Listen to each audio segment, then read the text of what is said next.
Good morning everybody. So if you're a normal subscriber, you'll be aware that I've got an Audi A3 Edition1 and today we've got something a little different. We've actually got an Audi A5 because I've got an issue with my ambient lighting, so I've sent that off to Audi, which I'm about to go collect again now. So for the weekend I've had an Edition1 Audi A5, fittingly in glacier white as well, and I thought it'd be fitting to come to a shopping centre because it is April the 12th. Shops are open, there's a massive queue outside TK Maxx, but most importantly for me, it means I get to chuck this disgusting barnet off the top of my head, which I am very excited about.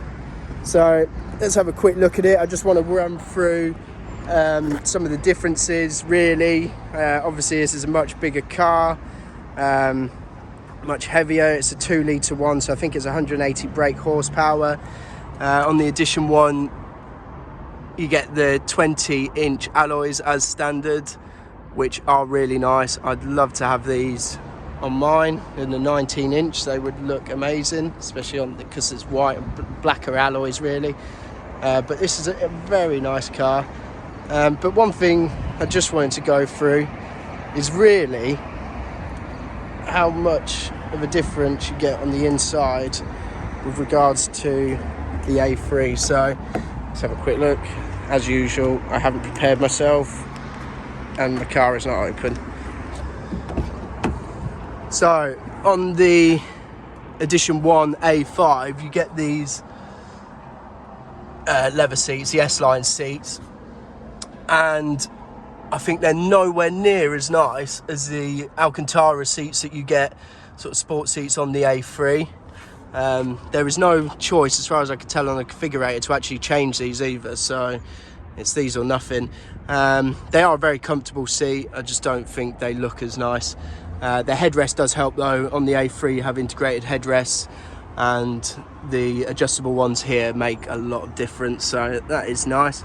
And we'll just go get in the driver's side, and while I'm out here I'll just show you as well, included in the A5 is the automatic tailgate and a much larger boot, so I've enjoyed having a much larger boot space. I didn't buy this on my A3, the integrated the automatic tailgate. However, after using that, I kind of want it now. Just couldn't bring myself to spend the extra 300 odd quid or whatever it was, but I do kind of want it now. So this is an S-Tronic 7-speed automatic. It has been lovely to have an automatic, but there's a few niggly bits with it which I don't enjoy too much. So for example, when you want to do a quick turn in a road, you know, you pull up, you shove it in reverse, it takes a couple of seconds, you know, to register and so on, then you put it in drive, so it just takes that little bit longer, which annoys me a little bit. And obviously with the manual, you just have a lot more control. Just managed to cut myself off there as turn on the car and it loads up your Audi app.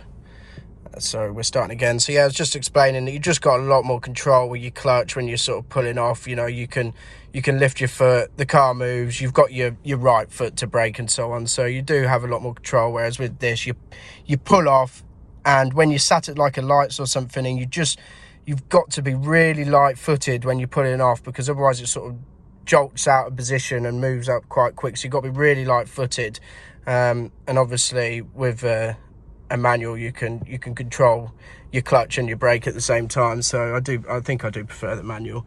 I mean, inside here the piano black and stuff does look lovely. It gets very dirty, but I think I prefer the styling of the doors in the A3.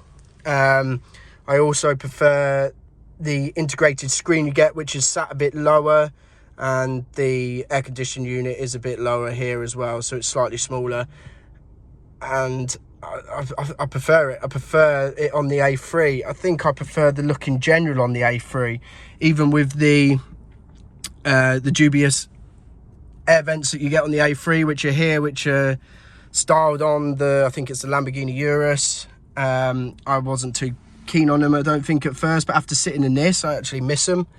I feel like this is missing something. So obviously your vents are a little bit lower, but I prefer it in my A3. And I think I actually prefer sitting in my A3 in general. This does feel nicer. It is a sorry, not nicer, it feels a lot bigger, maybe a more comfortable ride, but looks wise I think I prefer my A3. I'm missing my sunroof. As I've said before, I think this is a must. If you're going to get an A3 or you're going to spend 30 grand on a car, get the sunroof. It is a massive difference. So yeah, one thing I found as well with this screen, it just feels, I'm not a tall person, I'm only like 5'7" or something, so it just feels a little bit too far away, the corner. So when you're driving along, you find yourself sort of leaning over a little bit, whereas with the A3, it's in much better reach. So I do prefer it in the A3. So I'm just off to the Audi garage now. We'll see if we could get a shot of the cars next to each other, and maybe if not, I'll put a picture of the interior up against at the end of the video of both of the cars together. Just before I do take it back, I just wanted to discuss the ambient lighting that you get in the A5. So you get it around the cup holders, you get it under the door here. There doesn't seem to be a strip. It does say in the configurator this comes as standard, but I can't see a strip here, and I've not seen it when I've been driving it at night. With the A3, you get it all the way along. It goes all the way around and back up the doors, and also in the back as well is exactly the same. So I'm actually not impressed with the ambient lighting in here compared to my A3, and obviously with this being higher up in the range, you'd expect it to be either the same or better, which it's not. So yeah, in general, I'm impressed really with how much you're getting in the A3, with it being, you know, much lower down the range than the A5. So yeah, I think as A3 owners, if there's any of you watching this, you should be very happy with everything you're getting in your A3. Normally when you get a car lower in the range, you can really tell a difference, but you know, you can't really. It's a very similar setup. So here we go then, guys, back at the factory. The car's even had a nice little clean, which is good. So yeah, let's have a quick look at the A3 now. So this is what I'm talking about with the Alcantara seats. I just think they look so much nicer than what you get as standard in the other one. Manual gearbox doesn't look as nice, but there we go. And then there's the screen I'm talking about, just lower down, so seems easier to reach. It looks a lot more subtle in here. There's not as much detail, but I think I prefer the look. And I got my sunroof back. And there we go, another quick look. So we're downgrading. Maybe a little sad about it. We're downgrading from the A5 to the A3. But it's mine, so I love it. And also, guys, with it being April the 12th, Audi is back in action. You can finally go inside and have a look at some cars.